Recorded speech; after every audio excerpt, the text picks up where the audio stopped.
অ্যানাস কিচেনে আপনাদের সবাইকে স্বাগত। আশা করি সবাই ভালো আছেন। আজকে আমি বানাবো আলু ফুলকপি দিয়ে হাঁসের ডিমের ঝোল।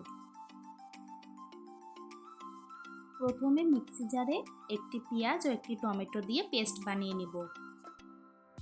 5-6টি হাঁসের ডিম আমি আগে থেকে সেদ্ধ করে রেখেছিলাম, এখন ছুরি দিয়ে একটু কেটে নেব। ডিমগুলোতে নুন হলুদ মাখিয়ে রেখে দেব।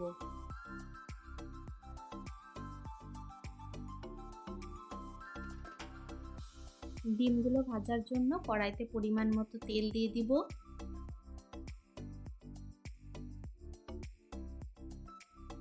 ডিমগুলো হালকা রং আসা অবধি ভেজে একটি পাত্রে তুলে রাখবো। ওই তেলে ফুলকপিগুলো ভেজে নেব। আজকের রেসিপিটা যদি আপনাদের ভালো লাগে, আমার চ্যানেলটিকে লাইক শেয়ার সাবস্ক্রাইব করে আমার পাশে থাকবেন।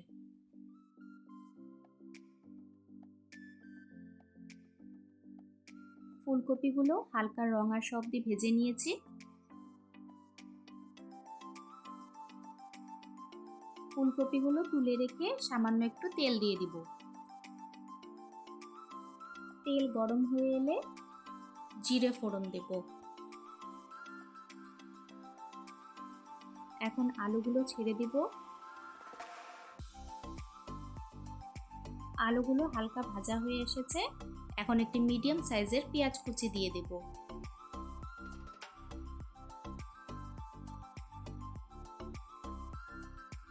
যারা হাঁসের ডিম খেতে পছন্দ করেন তারা আমার রেসিপিটা ফলো করে এইভাবে একবার আলু ফুলকপি দিয়ে হাঁসের ডিম খেয়ে দেখবেন, আশা করি ভালো লাগবে।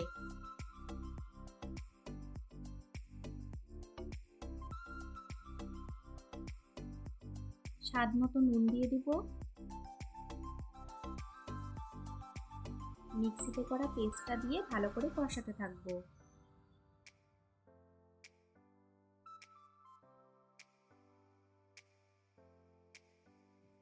এরপর দিয়ে দিলাম 1 টিস্পুন আদা বাটা ও 1 টিস্পুন রসুন বাটা।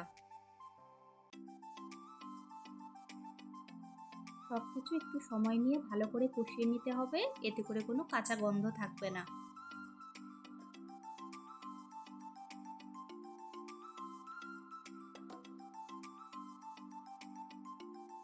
হাফ টিস্পুন করে হলুদ গুঁড়ো, লঙ্কা গুঁড়ো ও জিরে গুঁড়ো। মিক্সি জারটা ধুয়ে অল্প একটু জল দিয়ে আবারও ভালো করে কষিয়ে নেব।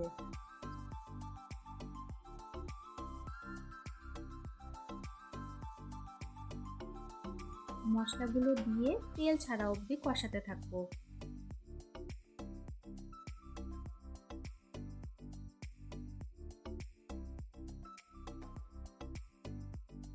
এরপর ভেজে রাখা ফুলকপিগুলো ছেড়ে দিব।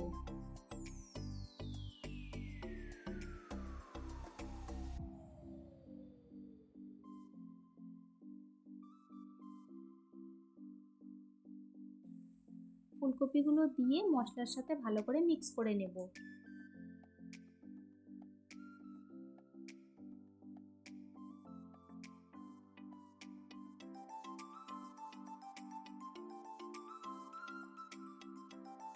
মশলা থেকে তেল ছেড়ে এসেছে, এখন পরিমাণ মতো জল দিয়ে দিব। এই রকম হাঁসের ডিমের ঝোল মাছ মাংসর স্বাদকেও হার মানাবে।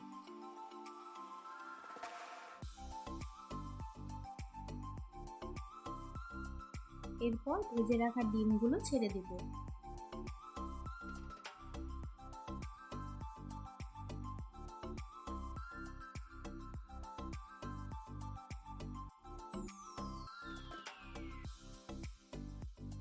ওয়ান টিস্পুন গরম মশলা বাটা দিয়ে দিব।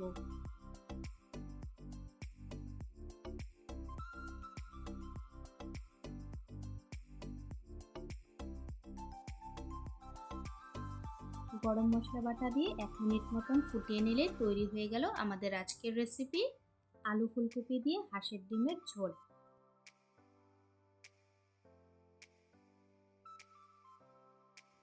আজকের ভিডিও দেখার জন্য আপনাদের সবাইকে অনেক ধন্যবাদ।